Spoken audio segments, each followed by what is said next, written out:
My segment is called Is It True? Tales from the Magic City, like I said, and today I'm going to be talking about is it true that Greater Bethel A.M.E is the first black congregation in Miami?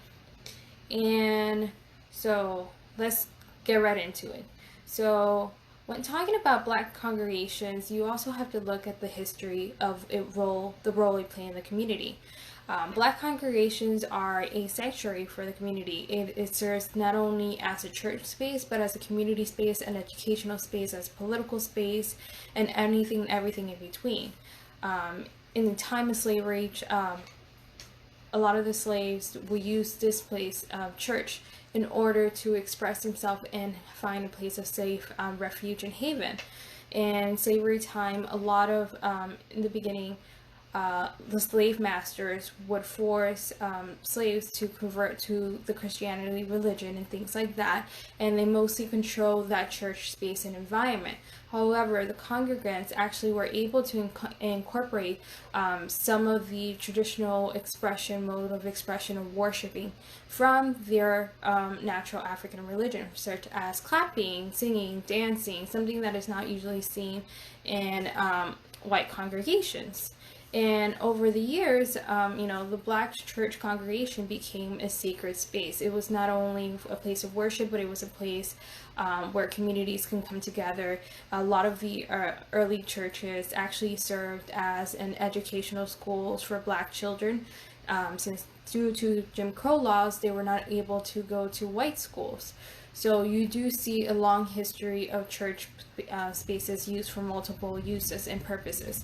And today I'm going to talk about the oldest church in Miami. It's long been said that the oldest church in Miami is Greater Bethel A.M.E, which is located in Overtown. It's a big church right on 8th Street. It's like if you're heading to the historic Lyric Theater, and it's a beautiful church, and a lot of people sometimes get that confused and think that it is the oldest church in the city.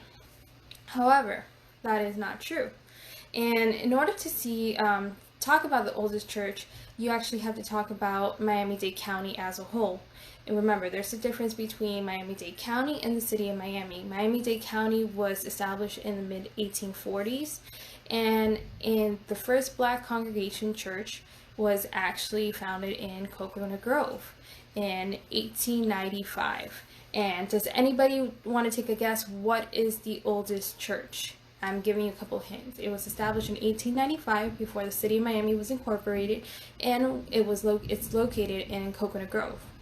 Does anybody want to take a guess? Okay, so I'm just going to pull up my material.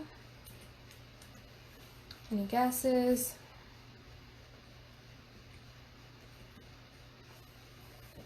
Any guesses?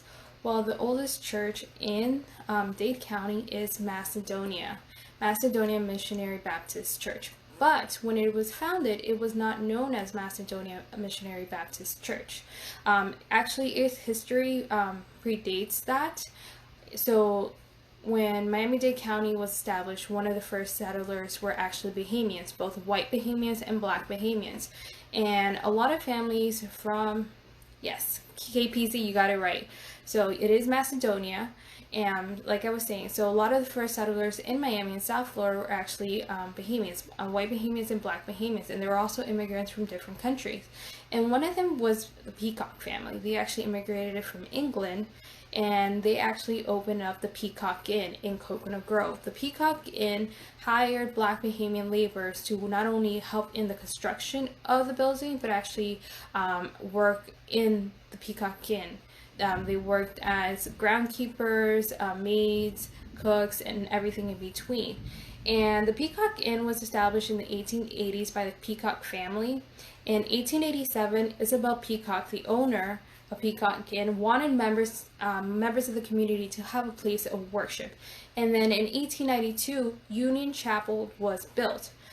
So both white and black congregants can worship together. However, soon after, the black congregants decided they would like their own space. So in 1895, Reverend Samuel Albert Sampson organized the first church at the home of Miss Edith Albury Williams. And the reason was because they did not want to practice in the same fashion as the white congregants. They wanted to sing, they wanted to dance, they wanted to incorporate more of their traditional way of worship, whereas in white congregation it was really more tame and quiet and yes, so they decided to build their own church. And the church first started off at the home of Miss Edith Albury on Williams Avenue.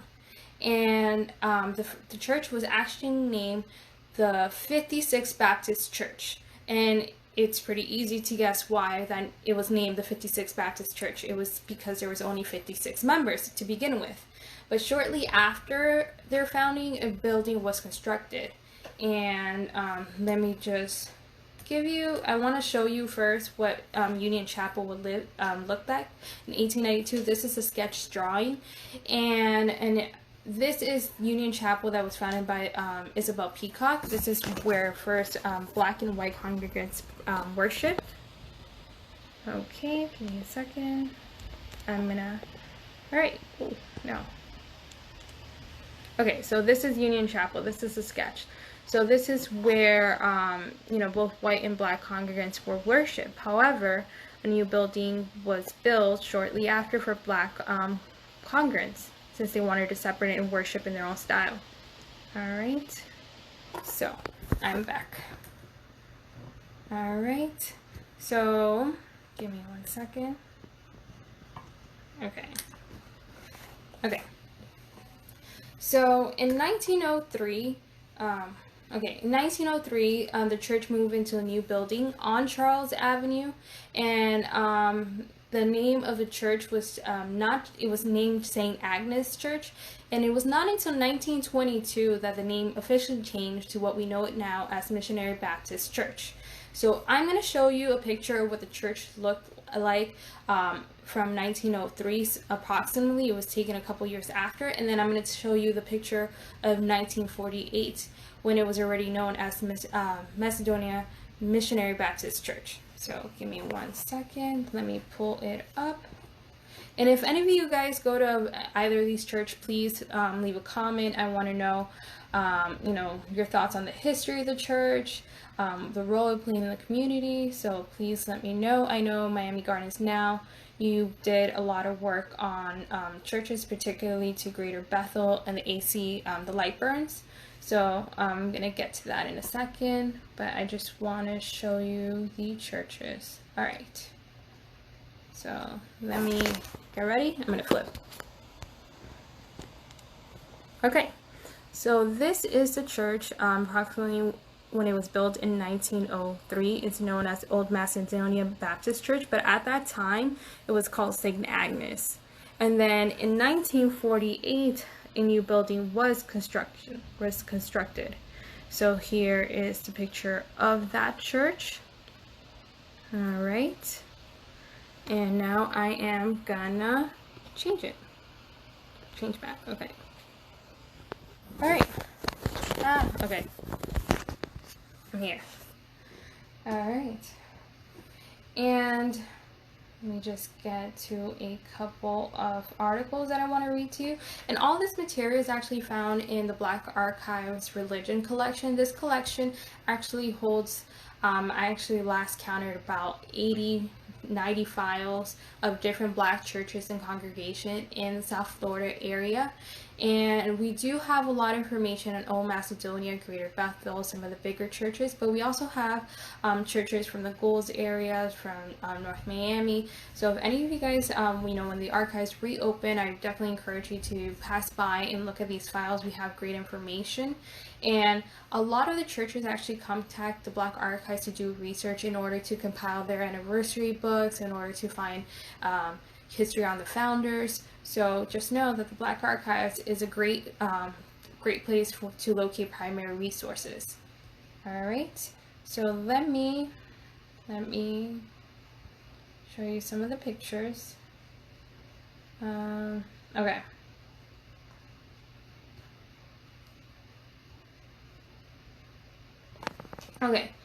So what I'm going to read to you is from a Miami Times News article published February 23rd, 1989. And this is a Macedonian parishioner recalling the founder, so Reverend Samuel A. Sampson. So let me just read to you. I'm going to flip over so you can see. And then, give me 1 second. All right. So this article says, basically talking about Black History Month this year is celebrating the church, and few have done more for the Black church in Miami than Reverend Samuel Albert Sampson, the founder of Macedonian Missionary Baptist Church in Miami's oldest Black church. And he also founded Mount Olivet Baptist Church in 1912. So these two historic churches are actually still standing. I'm not going to get too much into Mount Olivet, but I am going to talk more further in depth about Macedonia and Greater Bethel.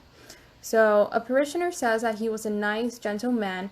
He got along with everybody and he got involved with everything, said Vernee Jones, granddaughter of Reverend Sampson, who died July 4th, 1949. One of her most vivid memories of him was the love and the respect commanded from even the lowest stratum of the community. He would walk down Northwest 14th Street and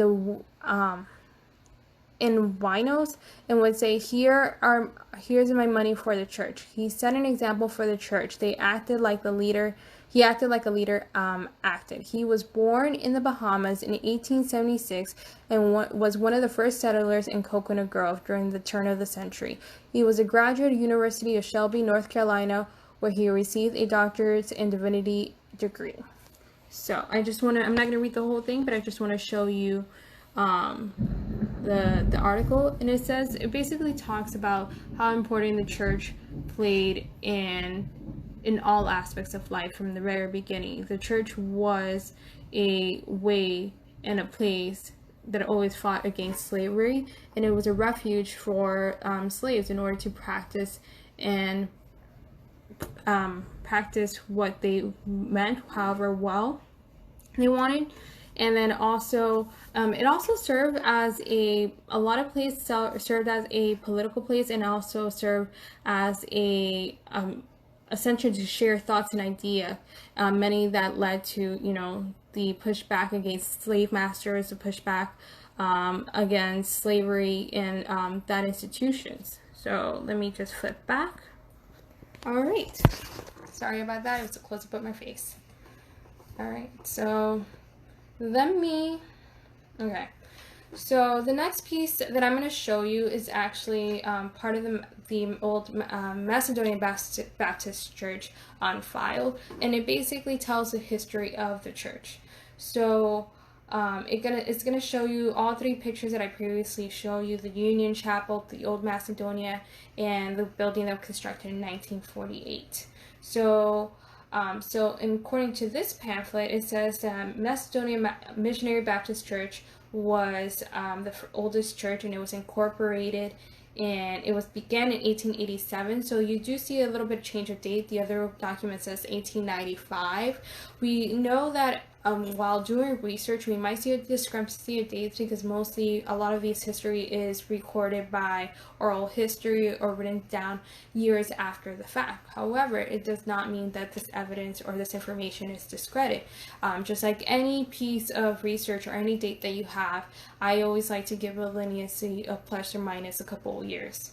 So in this document, it says that it was founded in 1887, and they're talking about Union Chapel. And then, so let me see. So I want to talk about this particular section in the document. It says because the Black Church was founded because the Black worshipers were not accustomed to the style of worship service at Union Chapel. They were desirous in having their own church. Therefore, by 1895, Reverend S.A. Sampson and 56 members organized the first church in the home of Miss Edith Alberry. It was called the 56th Baptist Church. God's blessing reigned on the organization that Count John Deauville, sorry if I butchered that name, gave the members the land on. on Thomas Avenue to erect a place of worship. The church was then named St. Agnes. In 1903, it was moved from Thomas Avenue to Charles Avenue, where another edifice was erected. The name of the church changed again to Missionary Baptist Church in 1922. It also talks about the different reverends that has since partaken in the service and had their time in the church.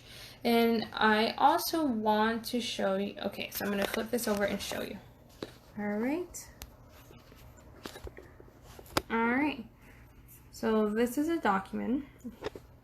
It's the original document. At the archives, we were able to have it digitized when I was doing another presentation regarding the different black churches in black South Florida.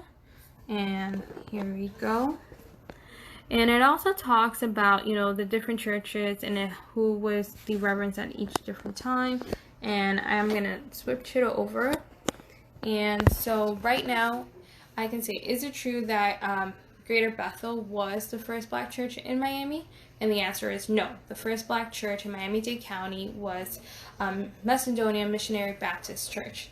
And now I want to talk to you about Greater Bethel, because a lot of people think that's the oldest church, but Greater Bethel was actually established a couple of months before the incorporation of Miami. And when Miami was incorporated as a city, you already had Macedonia. So let's move on to Greater Bethel. And alright, so let me just pull up a couple of documents. Okay, so Miami Gardens now, I know you probably have a lot more information, or probably have new information on it, because I know you're constantly doing research on this topic. And so give me a second as I pull up mine. So okay, so the first church in Colortown was organized at the home of A.C. Lightburn under the leadership of L.T.W. Long, Reverend N.W. Evans, and Bishop James Crawford in March 1896. March 12, 1896, the church was moved across from the Lightburns after Miss Cora Anderson donated a tent. So, like the other church, it was first started at the home of one of its parishioners, and then it eventually moved to a tent. And then after it was moved to a tent, the parishioners were able to locate woods in order to build the floors of the building. And the building was built on 10th Street on Avenue H. Like I said before, back in the days, the avenues and streets did not go by numbers. It went by letters. 2nd Avenue was Avenue G, and then here Greater Bethel Avenue H. I think that would be 9th. And in 1899, the wooden structure was loaded into a wagon and moved to its present-day location at 245 Northwest 8th Street. And I'm actually really excited to show you this picture, because we actually have a picture of the construction of Greater Bethel being built at the turn of the century. So I'm going to turn around the camera and show you the picture. Alright. So this is the picture that we actually have at the Black Archives. It shows the construction of Greater Bethel. And next, I'm going to actually show you this next photo, which shows the building already built. Alright. And if you look at the back, you actually are able to see another historic landmark located in Colortown, now known as Overtown. And can anybody spot the historic landmark in the back, besides Greater Bethel, that, can anybody name the landmark that still exists? You see it in this picture and it's still standing. It's a historic designated site. It's on the National Registry. And if anybody can point out, or say which building do you also see in this picture? Does anybody know?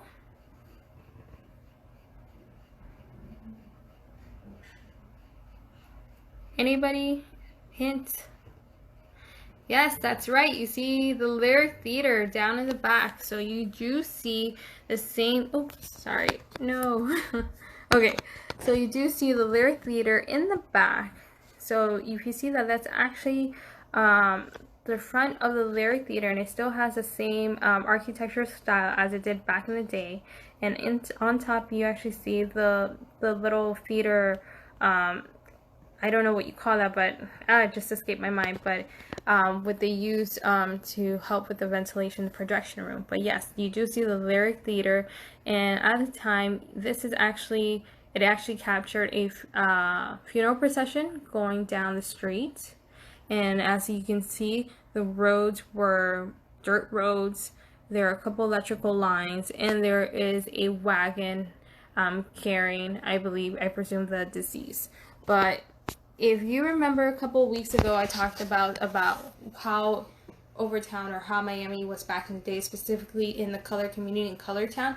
I talked about how there was dirt road, running water, and we actually have a picture that actually proves that it was not as paved as the other sections of town.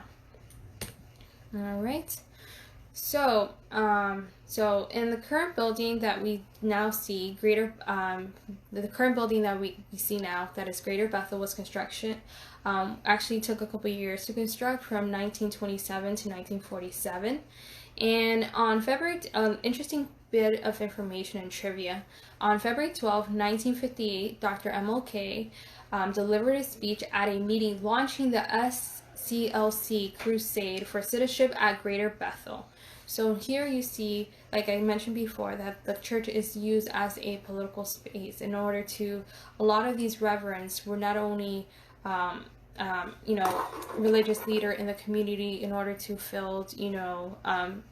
disseminate the word of God, but they were actually political activists. They were the first ones in line to fight against injustice. They were the first one in line to fight for the well-being, betterment of their community. For example, you also see, not in particular to this church, but Reverend Coomer, who was the one who brought to attention to the deplorable living conditions faced in the colored communities in the 1930s. So he was a politician. He was fighting for equal living facilities and equal living rights, and then he was also fighting for the health of the community. And I actually want to show you another piece of information and primary documentation that we have in the archives. This is from the 1960s. This is a flyer announcing that Jackie Robinson says, "Don't buy discrimination." Here, Jackie Robinson speaks in honor of 18 corps members jailed for being undesirable at a lunch counter. 8 p.m. Thursday, September 1st, Greater Bethel A.M.E. Church. 245, it gives you the address, 245 Northwest 8th Street, Miami's Course. So here you see, a prime example how the church is used not only as a religious space, but as a political space as well. And let me just flip that over. All right. A couple of days ago, I believe like around a week ago, we have Blackout Tuesday. And, this has basically happened, not 80 years ago. Oh God, my math is not my strong suit. Around like 60 years ago. And, and it's basically telling you the same thing. Don't buy discrimination. This is a way in order to fight for justice. This is a way in order to basically hit them where it hurts, which is the economy. So, the same thing that we see now going on social media. Let me flip it over. Okay, so instead of being promoted on social media and things like that, back in the day they would use flyers, but basically it's the same message being repeated over and over again. So I thought that it was really pretty interesting. So yes. And also at the Black Archives, we actually have written accounts by some of the members that went to Greater Bethel A.M.E. Church. For example, so we have a written account by Mildred D. Johnson, and it's titled, "As I Remember Greater Bethel A.M.E. Church. Construction on the new building was fascinating to me and many other Sunday schoolers goers. When classes were over, it was time to play on the lumbar, jump over the bricks and throw sand at each other.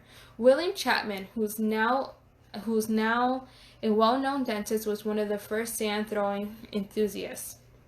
As the building grew larger, there was less space for playing in the sand. in the beautiful new building, running, jumping, eating candy, and chewing gum were not allowed. Miss Elsa Sulzer, along with other mothers of the church, were always watchful and ready, with a piece of paper in which they held under your chin to collect any chewing gum or candy. So I thought that was really interesting, kind of special. A lot of the times, when people ask me, well, what do you like about your job? Or, what is it that you do? I kind of I love everything about it, but one of the most things that I love and I really appreciate is the opportunity to dive into people's life and actually, be able to read about their experience. And I think that's all about, human connection, trying to relate, similarities of an experience, emotions. And, I thought it was really nice and sweet of her to recall that memory. Of her being a child and playing around with her other friends and throwing sand, jumping over the bricks and things like that. So that's something that I really like. I really like hearing personal accounts about a certain event, moments, or time and place, because it just makes it a little, I guess, I know it's weird, but a little bit more tangible, a little bit more real. You can easily relate. And we also, at the Black Archives, we have a commemoration book that says 100 years of spiritual witnessing. We have the commemoration celebrating the 100 years of the church. And we also have a couple of photos of in the book shows a couple of photos of the early parishioners. Unfortunately, we do not have the pictures of some of the founders, but I'm going to show you so you guys can see.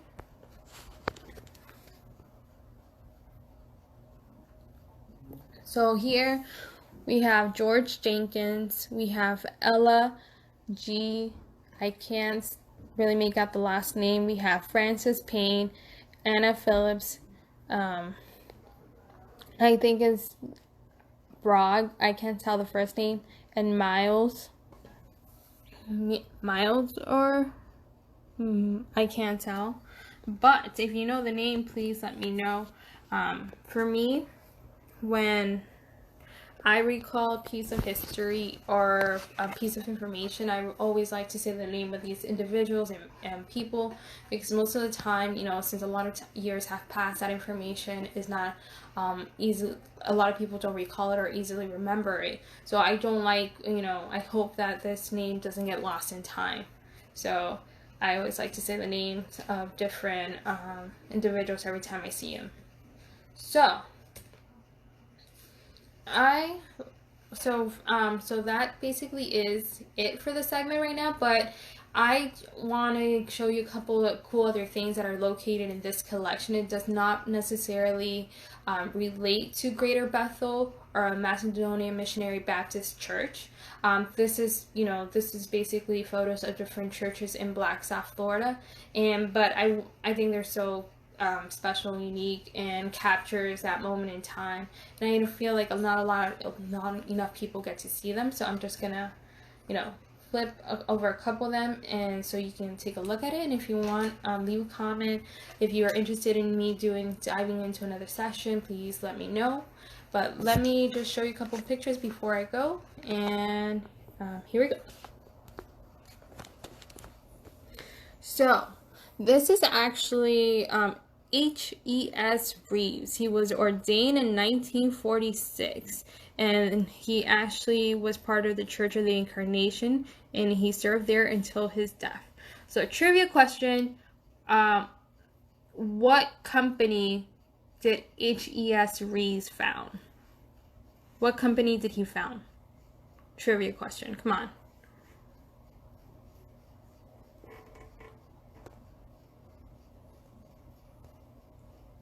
All right, H.E.S. Reeves, what company did he found? He's mostly known for being a founder of this specific company, but, I wanted to show you that he was actually ordained. He was part of the Church of the Incarnation, where he served until his death. So my question to you is, yes, that is right. The Miami Times newspaper. He is Garth Reeves' father. He was a Bahamian immigrant, and he started the Miami Times newspapers in the 1920s. So this is H.U.S. Reeves in his earlier days, and we have a picture of him, and I thought that was pretty cool. And also, so now what I'm going to move on is to this picture. This is actually the groundbreaking ceremony for St. Agnes Church that is located in Overtown, formerly known as Colortown. And this is the church. And can anybody guess who that is? Does anybody know who that is? This man right here. Come on, someone needs to challenge Miami Gardens now.